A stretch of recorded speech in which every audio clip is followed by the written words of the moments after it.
আপনারা সবাই অবগত আছেন, চারটে বিধানসভা আসনে উপনির্বাচনের ফলাফল আজ প্রকাশিত হয়েছে এবং চারটি আসনের মধ্যে 3টি আসনে ভারতীয় জনতা পার্টির প্রার্থীরা বিপুল ভোটে জয়লাভ করেছে। এই বিষয়কে কেন্দ্র করে আজকের এই সাংবাদিক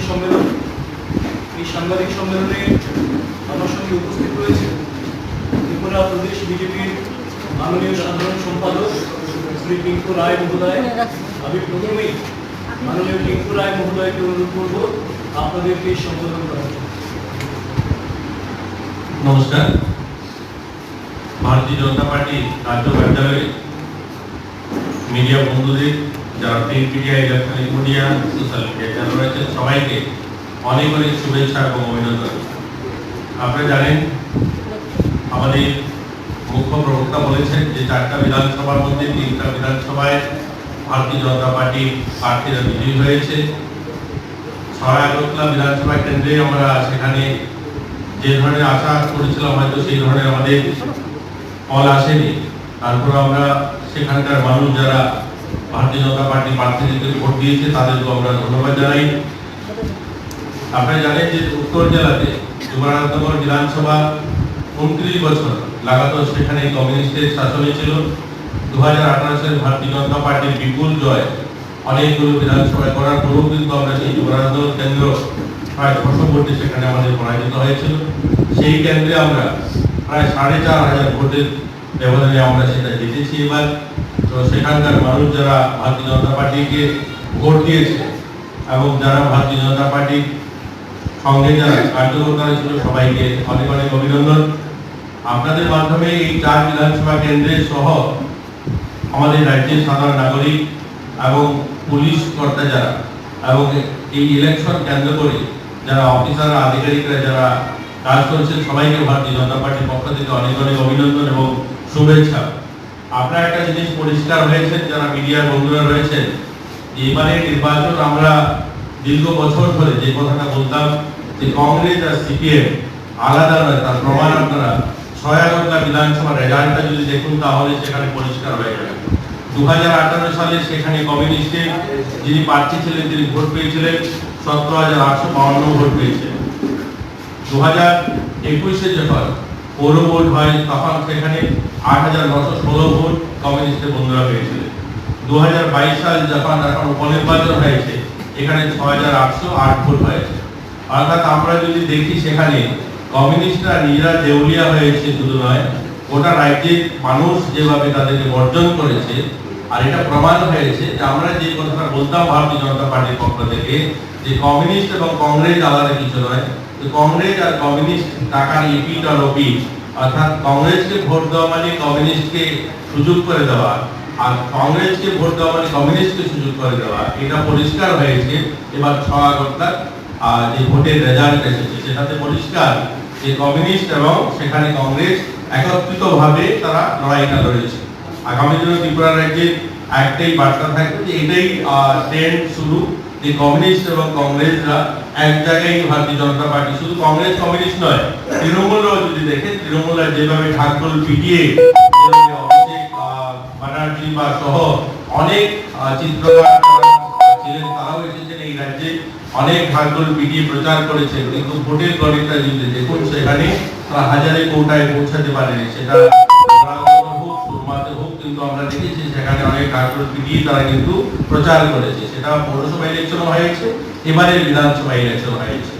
তো আমরা গোটা রাজ্যবাসীর কাছে একটাই আবেদন যে এই রাজ্যে যেভাবে উন্নয়ন শুরু হয়েছে, আমাদের সরকার আপনারা দেখেছেন এই রেজাল্ট বেরোনোর 1 ঘন্টার মধ্যেই মাননীয় মুখ্যমন্ত্রী সচিবালয়ে গিয়েছেন এবং কাজ শুরু করে দিয়েছেন।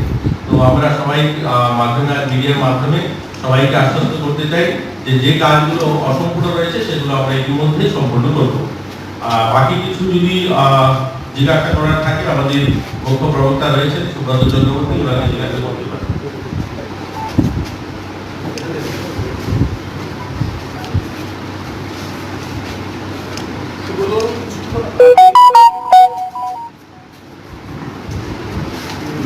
মিছিলে আসবে কিনা সেটা একটা প্রশ্ন। এবং সেই কর্মী সমর্থকদেরকে আমরা বলবো যে আপনারা ভেবে দেখুন আপনাদের নেতৃত্ব কিভাবে আপনাদের ভোটকে, যেভাবে একটা সময়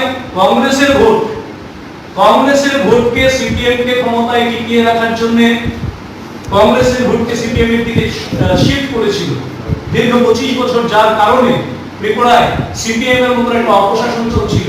সেই বিপরীত কায়দায় এখন সিপিএম কংগ্রেসকে ইন্ধন দিয়ে তাদেরকে জয়ের রাস্তাটাকে মসৃণ করার জন্য তাদের ভোটকে শিফট করছে। এটাই নির্বাচনের রেজাল্টে সম্পূর্ণভাবে পরিষ্কার হয়ে গেছে। এটা প্রমাণ করছে, যেটা আমরা বারবার বলি, যেটা রাজ্যের মানুষ জানে, যারা গণতান্ত্রিক ইতিহাসের খবর রাখেন তারা জানেন, 78 সালে এই রাজ্যে সিপিএম কে প্রতিষ্ঠা করার পেছনেও সেই কংগ্রেসের সরাসরি হাত ছিল। 88 থেকে 93 সমস্তটা একটা সন্ত্রাসের রাজত্ব চলছিল 5 বছর ধরে, এবং সেই সন্ত্রাসের রাজত্বের পর কেন্দ্রে মিতাদির মাধ্যমে এই কংগ্রেস সিপিএম এর হাতে ক্ষমতা হস্তান্তর করেছে। সেখানেও কিন্তু নির্বাচন হয়নি, কারণ ত্রিপুরা সেই সময় এমন কোনো পরিস্থিতি ছিল না যে পরিস্থিতিতে সেখানে রাষ্ট্রপতি শাসন দিয়ে নির্বাচন করতে হবে। আসলে সেটা সবটা একটা ঘটাত ছিল সেই জায়গায়। সেই সন্ত্রাসের সেই দিনগুলি কিন্তু ত্রিপুরার বিশেষ করে বয়োজ্যেষ্ঠ যারা রয়েছেন তারা কিন্তু ভুলে যাননি। কাজেই একটা সিটে উপনির্বাচনে জয়ী হওয়ার পর ওনার কেন্দ্রে মাননীয় বিধায়ক যিনি নির্বাচিত হয়েছেন, ওনার কেন্দ্রে যে ব্যাপক সন্ত্রাসের আবহ তৈরি হয়েছে, আপনারা মিডিয়া পার্সনরা কংগ্রেস ভবনের সামনে ছিলেন, যেভাবে সেখান থেকে কংগ্রেস ভবন থেকে আক্রমণের চেষ্টা করা হয়েছে, ইট পাটকেল ছোড়া হয়েছে, তার আগেও আপনারা দেখেছেন পেট্রোল বোমা পর্যন্ত কংগ্রেস ভবনের ছাদ থেকে নেমে আসার ঘটনা। এইগুলি ত্রিপুরার মানুষ, আগরতলা শহরের মানুষ ভুলে যাননি। কাজেই এই সন্ত্রাসের আবহ যখন তৈরি করছেন, আমাদের মাননীয় দুজন রাজ্যের বরিষ্ঠ মন্ত্রী, দায়িত্বপূর্ণ মন্ত্রী মাননীয় সুশান্ত চৌধুরী মহোদয় এবং মাননীয় রতনলাল নাথ মহোদয়, ওনারা পূর্ব পশ্চিম থানায় এফআইআর করতে গেছেন। ওনাদের সঙ্গে কিছু কার্যকর্তা গেছেন, যাতে করে ওখানে যদি আমাদের কোনো কার্যকর্তা থাকে তাদেরকে রেস্কিউ যাতে করা যায়। কারণ আমাদের কাছে খবর ছিল অনেকেই সেই জায়গায় আটকে আছেন আমাদের, এবং অনেকেই ফোন তুলছেন না। কাজেই উদ্বেগ আমাদের থাকবে, কার্যকর্তাদের দল এটা, কার্যকর্তার জন্য আমাদের উদ্বেগ, আমাদের কেয়ার সবটাই থাকবে।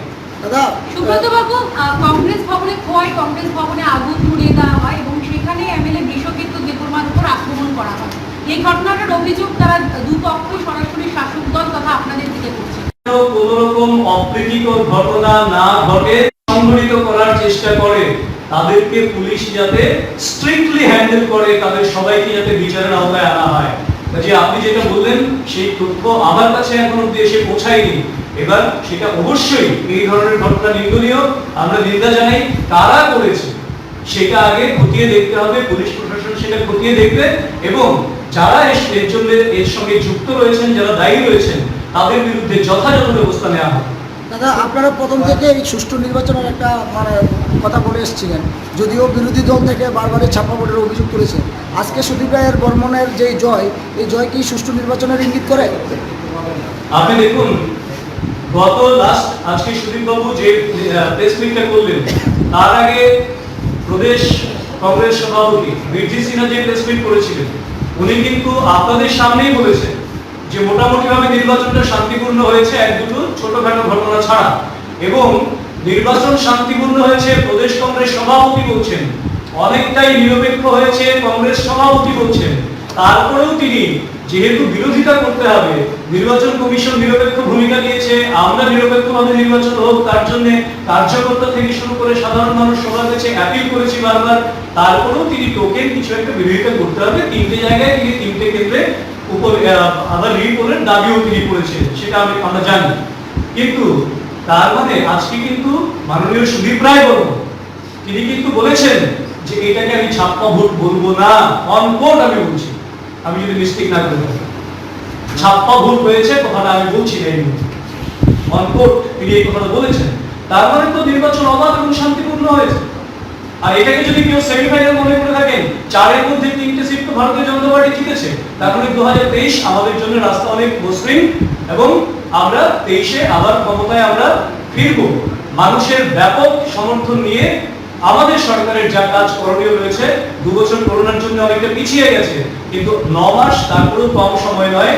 সরকার, মাননীয় মুখ্যমন্ত্রী চেষ্টা করছেন যে যত তাড়াতাড়ি সম্ভব যে কাজগুলি আমাদের বাকি রয়ে গেছে সেগুলি যত তাড়াতাড়ি সম্ভব সম্পন্ন করা। রিপোর্ট কার্ডের উপর ভিত্তি করেই 2023-এ ভারতীয় জনতা পার্টি আবার নির্বাচনের ময়দানে আসবে এবং জয়লাভ করবে মানুষের সমর্থন এবং আশীর্বাদ। দাদা, অশোক সিনহার পরাজয়টা তাহলে কি সাংগঠনিক কোনো দুর্বলতা ছিল বা জনসংযোগের কোনো ধরনের খামতি ছিল? দেখুন, ওটা একটা ক্ষেত্রে আমরা তো বারবারই বলছি, প্রথমত একটা বিষয় দেখুন, কোনো জায়গায় এটা হয় অস্বাভাবিক নয় যে একটা কেন্দ্রে একজন ব্যক্তির প্রভাব দীর্ঘস্থায়ী হয়, যেটা 6 আগরতলা বলতে কোনো দ্বিধা নেই। কিন্তু 6 আগরতলা মানে তো আর সারা ত্রিপুরা রাজ্য নয়। 6 আগরতলা একটা কেন্দ্র, আর একটা কেন্দ্রে একজন ব্যক্তির একটু প্রভাব সেটা সারা ত্রিপুরা রাজ্যে কোনোভাবেই প্রভাবিত করতে পারে না। কারণ রাজ্যে যখন ভোটটা হবে সেটা হবে সংগঠনের উপর ভিত্তি করে ভোট হবে, সেটা হবে দলীয় নীতি আদর্শের উপর ভিত্তি করে। সেখানে ব্যক্তির কোনো প্রভাব কিংবা অন্য কোন রকম প্রভাব খাটানোর চেষ্টা কোনোটাই কিন্তু সেখানে ঠিক নেই। 6 আগরতলা কেন্দ্রের যিনি জয়ী হয়েছেন কংগ্রেস দলের প্রার্থী, তিনি জয়লাভের পর সাংবাদিকদের প্রশ্ন উত্তরে তিনি বলেছেন যে এটা আগামীর ইঙ্গিত এবং এনারা মহাজোটের একটা আগাম বার্তা দিয়ে দিয়েছেন। সেই বিষয় নিয়ে কি বলবেন? উনি মহাজোটের বার্তা দিয়েছেন, এটা নতুন করে ত্রিপুরাবাসী জানলো। আমরা তো উনি যখন বেরিয়ে গেছেন তখন থেকেই তো আমরা বলছি যে কংগ্রেস দলটা সিপিএম কে ছাড়া থাকতে পারে না। সিপিএম দল কংগ্রেসকে ছাড়া নিজের অস্তিত্ব বজায় রাখতে পারে না। তো এই মিতালিটা যেখানে আমরা দীর্ঘদিন ধরে বলে আসছি, সেটা আজকে তিনি প্রকাশ্যে বলবেন যে এই মিতালিটা হচ্ছে। এবার তারপর আবার নাটকও হতে পারে যে প্রকাশ্য মিতালি না হয়ে গোপন গাছ ছড়া, সেটাও হতে পারে মানুষকে বিভ্রান্ত করার জন্য উপর দিক থেকে অবশ করা আর ভেতর দিক থেকে রণকৌশল তৈরি করা। তো সমস্ত কিছু তো ত্রিপুরা রাজ্যের মানুষ অত্যন্ত গণতন্ত্র সচেতন মানুষ, শিক্ষিত মানুষ, কাজেই শুভবুদ্ধি সম্পন্ন মানুষ সেগুলি বুঝবেন না, বিভ্রান্ত হবেন, সেটা আমরা বিশ্বাস করি না। মানুষের উপর আমাদের বিশ্বাস করেছে এবং মানুষের জন্য সরকার যা করছে তার নিরিখে 2023 সেটা কিন্তু ব্যক্তি বিশেষের প্রভাব কিংবা ইত্যাদি কোনো বিষয় এখানে থাকতে হবে। আজকে ফলাফলের নিরিখে এই নির্বাচনকে সামনে রেখে দল তাকে প্রধান বিরোধী দল হিসেবে দেখছে কংগ্রেস, কারণ আজকে কংগ্রেসেরও একজন এমএলএ যাচ্ছে। এটাকে তো ছোট্ট করে বললে বাংলাদেশ বলতে হয়। এখন প্রথমত আমরা যেটা বলছিলাম, দ্বিতীয়ত আজকে সুদীপ বাবু অনেকটাই প্রকাশ্যে বলে ফেললেন। তো কাজে আমরা বিরোধী কে সেটা আমাদের কাছে কোনোদিন বড় বিষয় হয়ে দাঁড়ায় না। আমাদের কাছে বড় বিষয় আমাদের সরকার কতটা কাজ করছে মানুষের জন্য, আর আমাদের সংগঠন সেবাহী সংগঠন এই শক্তিতে বিশ্বাস করে মানুষের জন্য আমরা কি করছি, যারা আমরা কার্যকর্তা রয়েছে ভারতীয় জনতা পার্টির, কতটা সেবা মানুষকে দিতে পারছি, কতটা উপকারে লাগতে পারছি, মানুষের দুঃখ যন্ত্রণা লাঘবের জন্য আমরা কি করতে পারছি, তাদের প্রয়োজনে আমরা কতটা করতে পারছি, সেটা আমরা দলীয় কার্যকর্তা হিসেবে আমরা যখন করছি। আর সেই সঙ্গে সরকার যখন করেন সেটা আগের সরকার থেকে ঠিক 180 ডিগ্রি বিপরীত বেরোতে গিয়ে আগের সরকার কি করতেন, কমরেড পোষণ করতেন, কমরেড প্রতিপালন করতেন। सबका साथ सबका विकास, सबका विश्वास, सबका प्रयास, এটা ভারতীয় জনতা পার্টির স্লোগান না, এটা ভারতীয় জনতা পার্টি সরকারের কর্মপন্থা। এর উপর ভিত্তি করে কাজ হয়ে গেল। কাজেই যেহেতু সরকার আপামর সাধারণের জন্য কাজ করছেন, এক দুজন ব্যক্তি কাউকে বিভ্রান্ত করার চেষ্টা করতে পারেন, এক দুজন বিভ্রান্ত হতে পারেন, কিন্তু রাজ্যের লক্ষ লক্ষ মানুষকে এভাবে বিভ্রান্ত করা যাবে না।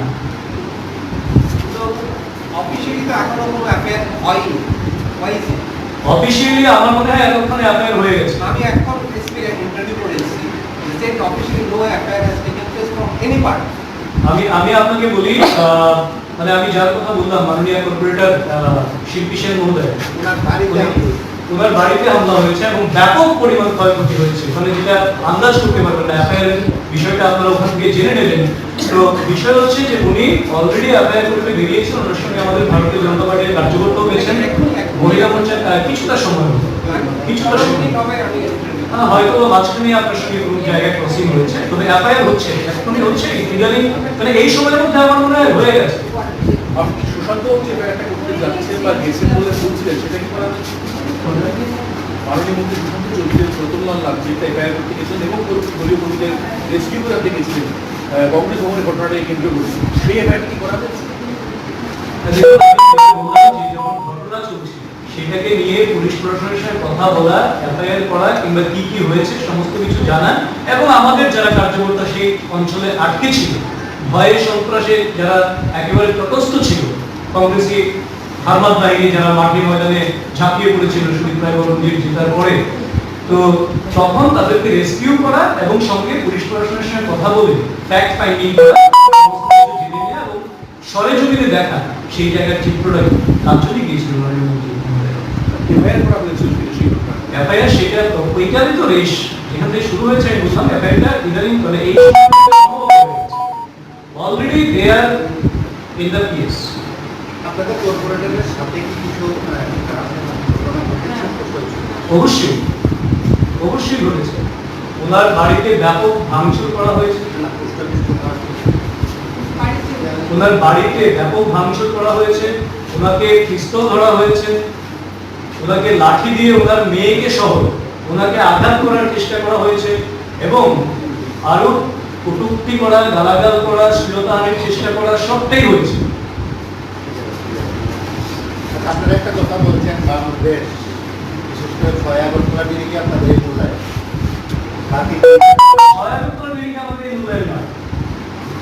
আমাদের মূল্যায়ন সার্বিক। আমি একটু আগে স্ট্যাটিস্টিক্স দিয়ে বললাম আপনাদের যে 6 আগরতলাতে সিপিএম এর ভোট আজকের যে উপনির্বাচন 16.97%, আমার কাছে যতটা তথ্য আছে।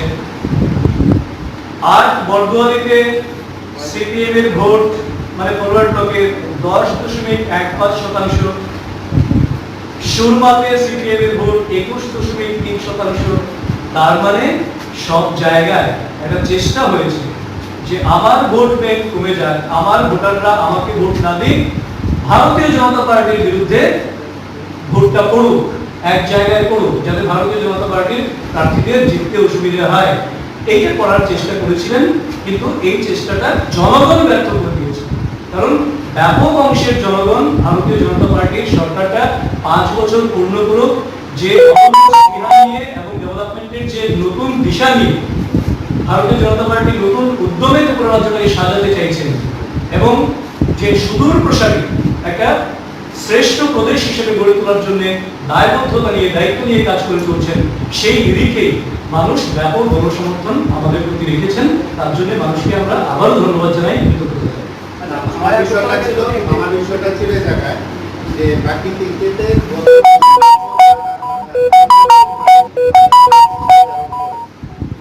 সিপিএমের যত ভোট ছিল, যত শতাংশ ছিল ক্রমাগত কংগ্রেসের মধ্যে সুরমাজ রাজনগর ওই থেকেই সিপিএমের ঘাঁটি করে একটা গঠিত হয় এবং সেই জায়গাতে আপনাদের ভালো ফলাফল রয়েছে। 6 আগরতলা ক্ষেত্রে যদি কংগ্রেস তার কারণ হয়ে থাকে তাহলে সেটি কি বিজে বাম ক্ষমতা? দেখুন, একটা বিষয় হচ্ছে আমি কনস্টিটিউয়েন্সি ওয়াইজ যদি আপনাকে সুরমার কথা আপনি বললেন, সুরমাতে আপনারা জানেন তিনটা মাথা প্রার্থী দিয়েছে। প্রার্থী দেওয়ার পর বামফ্রন্টের একটা অংশ, একটা বামফ্রন্টের শরিক দল সরাসরি তিনটা সমর্থন করছে, আবার বামফ্রন্টের পক্ষ থেকে সিপিএম সমর্থন করছে, সে প্রার্থী দিয়েছে। সিপিআইএমএল সমর্থন করছে, আপনারা জানেন সিপিআইএমএল অবশ্যই বামপন্থী দল, শরিক নয়, বামপন্থী দল। ওনারা যখন কথা বলেন এসইউসিআইসি সেটাও বামপন্থী বলেন, সিপিআইএমএল সেটাও বামপন্থী দল, এবং ওনারা যখন ওনারা মুভমেন্ট তৈরি করেন তখন প্রকাশ্যেই ঘোষণা করেন সমস্ত বামপন্থী দলগুলি মিলে আমরা এই মুভমেন্টে আছি। তার মানে প্রকাশ্যে শুধুমাত্র ঘোষণার বাইরে সবাই তো বামপন্থী দল, তো ওনারা তীব্রতাকে সমর্থন করছেন। তো এই তো চিত্র।